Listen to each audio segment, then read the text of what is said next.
You've been running for months, maybe years, and you're still hitting that same invisible wall at mile 4, mile 6, mile 8. Doesn't matter. The wall finds you. And here's what nobody's telling you. That wall isn't built by your legs. It's built by your brain's response to a chemical your body is producing because you're training the wrong way. Every single run. Subscribe to the channel! Click the button and subscribe now. Don't miss out, subscribe today! Yay! Let me ask you something. When was the last time you finished a run and felt genuinely good, not destroyed, not crawling to your car? Actually good! If you're struggling to remember, that's not a fitness problem. That's a training philosophy problem. And we're going to fix it today. Here's the thing that makes most runners uncomfortable when they hear it. You are probably too fast on your easy days and too scared on your hard days. That's it. That's the whole problem wrapped in one sentence. You're living in this gray zone, not slow enough to build real aerobic machinery, not fast enough to actually stress your system into adaptation. You're spinning your wheels in the middle, going nowhere, wondering why your PRs look exactly the same as they did 18 months ago. Is that you? Be honest with yourself. Now, before we go any further, I need to destroy a myth that the fitness industry has been selling you for decades. No pain, no gain. You've heard it 1,000 times. It's printed on gym walls. People say it like it's gospel. And it is, without question, one of the most damaging ideas ever introduced to endurance sports. Ridiculous. Because the physiologia, the actual biology of what happens inside your muscles when you run, tells a completely different story. Here's what's actually happening when you run. Your body has an engine. That engine has a size, and that size is called your VO2 max. It measures how much oxygen your body can consume and convert into energy at maximum effort. Think of it as the total horsepower under the hood. Now, most runners think VO2 max is the only thing that matters. I need a bigger engine. Sure, that's part of it. But here's what separates a runner who's fast for 30 seconds from a runner who's fast for 30 kilometers. It's not engine size. It's the threshold at which that engine starts burning the wrong fuel. That threshold has a name. Lactate threshold. And this is where everything gets interesting. When you run easy, your body is burning fat and oxygen in a clean, sustainable process. Beautiful, efficient. It can go for hours. But the moment you push past a certain intensity, your lactate threshold, your body shifts into a different energy system, and it starts producing lactate faster than it can clear it. Now, I know what you've heard. You've heard this called lactic acid buildup, that burning feeling in your legs. But here's the actual science. Lactate itself isn't the villain. What's happening is a cascade of metabolic byproducts that signal your muscles to slow down, that make your legs feel like concrete, that send your brain a message that says, "This is too hard, please stop immediately." The wall isn't a wall. It's a chemistry problem. Pense nisso. So the real question isn't, how do I push through the wall? The real question is, how do I move the wall further down the road? And the answer to that question is sitting inside what exercise scientists call the 80-20 principle. 80% of your weekly running should be genuinely easy. I mean conversational, embarrassingly slow. People might laugh at you slow. And 20% should be genuinely hard. That's it. That's the ratio that the world's best distance runners, from the Kenyans to the Norwegians, have been using for decades. Why does this work? Because those easy miles, those slow, boring, seemingly pointless easy miles, are doing something incredible inside your muscle tissue. They're building mitochondria. Your mitochondria are the power plants of your cells. They take oxygen and convert it into usable energy. The more mitochondria you have, the more fat you can burn at higher intensities. The the longer you can sustain a fast pace before hitting that lactate threshold. Every easy run is an investment in your cellular infrastructure.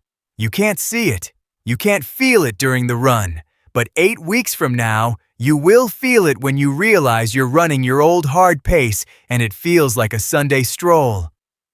But nobody does this. You know why? Because slow feels like failure. You pass someone on the trail going faster and your ego starts screaming. You look at your pace on your watch and you feel embarrassed. Stop. That embarrassment is costing you your potential. Is that too real? Good. Now let's talk about your hard days, because 20% of your training needs to actually be hard, and most runners don't know what hard really means. Hard doesn't mean uncomfortable. Hard means structured. There are 2 workouts that will move your lactate threshold more than anything else you can do. The first is the tempo run, or as I like to call it, the threshold run. You're running at about 85 to 90% of your maximum effort. Not a sprint, not a jog. That uncomfortable, controlled. I could say a few words, but I definitely can't have a conversation pace. You hold that for 20 to 40 minutes. This is where your body learns to clear lactate faster. This is where the wall gets pushed back. Start with 20 minutes. Build from there. 1 tempo run per week. That's it. The second workout is longer intervals. We're talking 1-mile repeats, 1,200-meter repeats, at a pace that genuinely challenges you, close to your 5K race pace, with full recovery between efforts. Not a jog recovery, full recovery. These sessions teach your cardiovascular system to operate at high output, and they contribute directly to raising your VO2 max. Do these once a week. 1 hard session, protect the other days. And then there's the most ignored workout in all of amateur running, the long run. Not the long run that you secretly run too fast, the actual honest, slow, long run. This is where your aerobic engine grows. This is mitochondrial development on a grand scale. And almost every recreational runner I've ever seen sabotages it by running it 15 to 30 seconds per mile too fast. You feel good, you feel strong, you pick up the pace, and you convert what should have been a development run into a medium hard effort that leaves you tired for the rest of the week. Pare. Slow down. The long run is not about pace. It's about time on feet at low intensity. Period. Now here's something I haven't mentioned yet, and it's the piece that might shock you the most. That feeling you get mid-run, that desperate, gasping, I can't breathe feeling, is not oxygen deprivation. You have plenty of oxygen. What you have is a carbon dioxide buildup.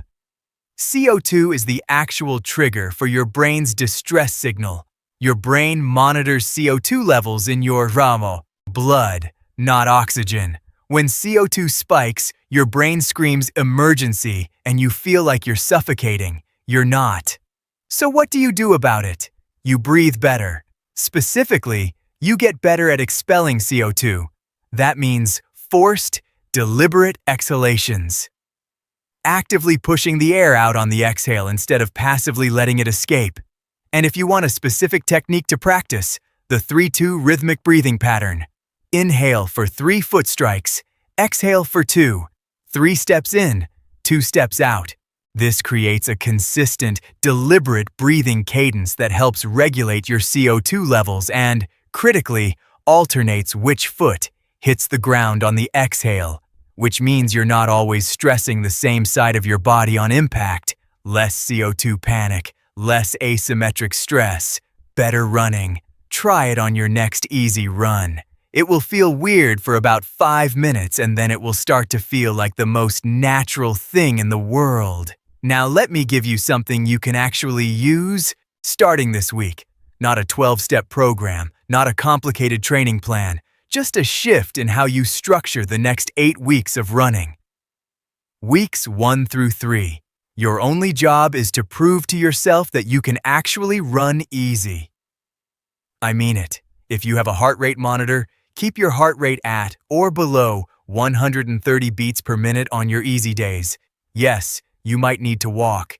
Yes, it will feel ridiculous. Do it anyway. This phase is building the aerobic base that everything else depends on. One long run per week at the same easy effort. That's your only structured workout. Weeks 4 through 6, add one tempo run per week. 20 minutes at that, 85 to 90% effort. Everything else stays easy. You now have one easy run, one tempo run, one long run, plus any additional easy days you want. Your breathing work, the 3.2 pattern, starts here. Practice it specifically on your tempo runs, weeks 7 and 8. Add one interval session per week. Keep your tempo run, keep your long run, keep the easy days genuinely easy. This is where the adaptation from the first 6 weeks starts to reveal itself. You will notice that paces that used to destroy you now feel manageable. That's not your imagination. That's your lactate threshold moving in the right direction. Here's the aha moment I want you to carry into your next run. Most runners never improve because they're training hard enough to be tired, but not smart enough to build anything. They're in perpetual fatigue, wondering why they're stuck, blaming their age, their schedule, their genetics. It has nothing to do with any of that. You don't need more suffering. You need more strategy. The wall you keep hitting isn't a sign that you need to be tougher. It's a sign that your aerobic engine can't sustain the pace you're asking it to sustain. Build the engine, move the threshold, and the wall disappears. That's the difference between running more and running smarter. And once you feel it, once you actually experience a race where the wall never comes, you will never go back to the old way. Now, here's what I want you to think about.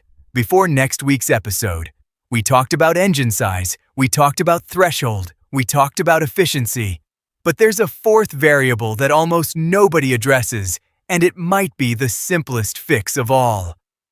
A single mechanical error that most recreational runners make on every single stride, costing them energy, slowing them down, and increasing their injury risk simultaneously. We're going to break it down completely next week, and when you see it, you're going to immediately know whether you're making this mistake. My guess, you are. If you don't want to miss that, subscribe right now, hit the bell. This channel exists for one reason, to make you a smarter, healthier, more durable runner. Not just faster, better. We'll see you next week.